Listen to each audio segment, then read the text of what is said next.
na debate ang inaasahan sa Senado bukas kung itutuloy pa ba ang impeachment trial ni Vice President Sara Duterte. Live mula sa Senado, nangunguna sa balita si News 5 Senate Correspondent Mean Los Baños. Mean, anong paghahanda ng mga senador para bukas?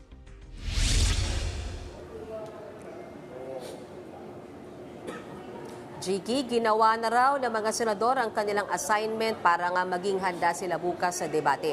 Nakausap ko ang ilang mga senador, for example, sila Senate Minority Leader Tito Soto, Senators Bato de la Rosa, Erwin Tulfo, Joel Villanueva, Win Gatchalian at iba pa. Sinasabi nila natapos na nilang basahin yung 97 pages na Supreme Court decision. Kaugnayan, Jiggy, dun sa pagdeklara ng Korte Suprema na unconstitutional yung articles of impeachment laban kay VP Sara Duterte. Kaya kung ano man daw ang mangyari bukas, gaano man kahaba yung debate at gaano man kainit yan, handa raw sila. Partikular daw ni Senator Bato de la Rosa. Pakinggan natin ang bahagi ng pahayag ni Senator Bato de la Rosa, Jiggy. Binasa ko yung Supreme Court ruling twice. Ilang pages yun? 27, sir. 27, kaso hindi ko lang ma-memorize dahil tanda na ako eh. Ready na ako. Hindi naman ako nagmamagaling-galingan. At sa tingin mo, Mean, sa paghahanda nila ay abutin ng gabi itong debate kaugnay ng impeachment trial?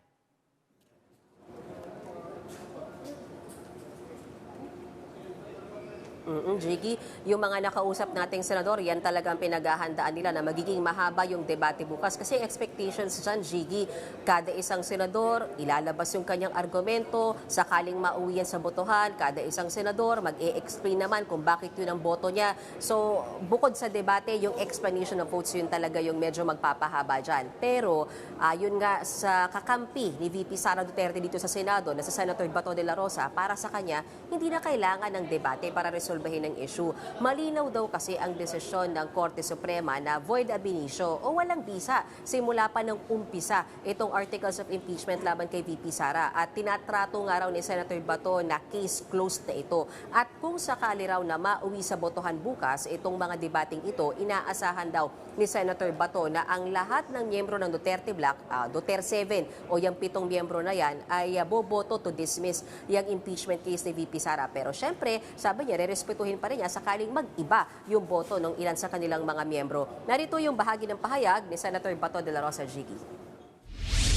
Para sa akin there's no need for debates. Bakit pagdebatihan yan? Nagsalita ng Supreme Court Nagdesisyon ng Supreme Court, bakit magdebate pa tayo? Di ba?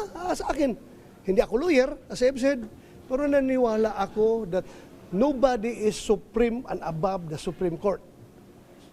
Except God. Case closed. As far as I am concerned, I am very much inclined to support and obey the decision of the Supreme Court.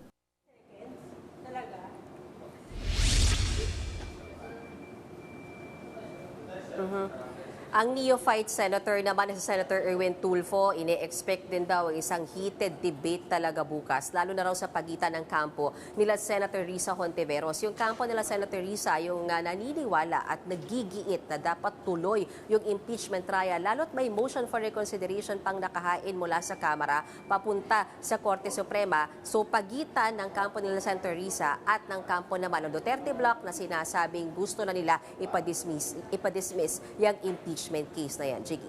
At Mean, paano yung motion for recon na inihain ng Kamara sa Korte Suprema? Anong pananaw ng Senado dyan?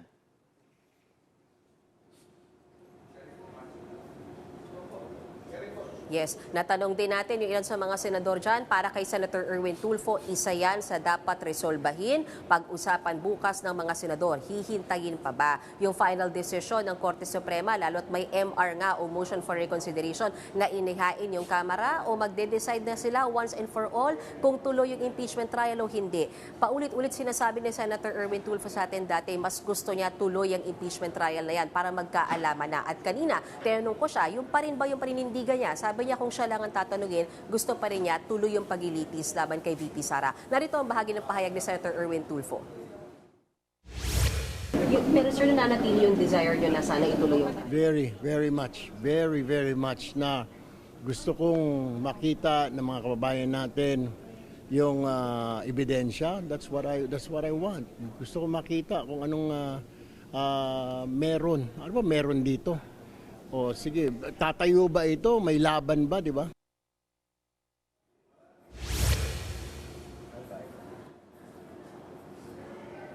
Nakausap ko rin, Jiggy, si Senate Majority Leader Joel Villanueva at ang nakakalendaryo lang daw talaga bukas at ang tanging pag-uusapan ng mga senador sa plenaryo, walang iba kundi impeachment case. Because they're really hoping na by tomorrow makapag-decisions talaga sila kaugnay niyan or at least yung kaugnay sa desisyon ng Korte Suprema sa articles of impeachment laban kay VP Sara. Samantala, pinasasagot na ng Korte Suprema si VP Sara, ganun din si Attorney Israelito Torion tungkol nga dyan sa motion for reconsideration na inihain ng Kamara at may 10 araw sila para sagutin yan. Balik sa'yo, Jiggy.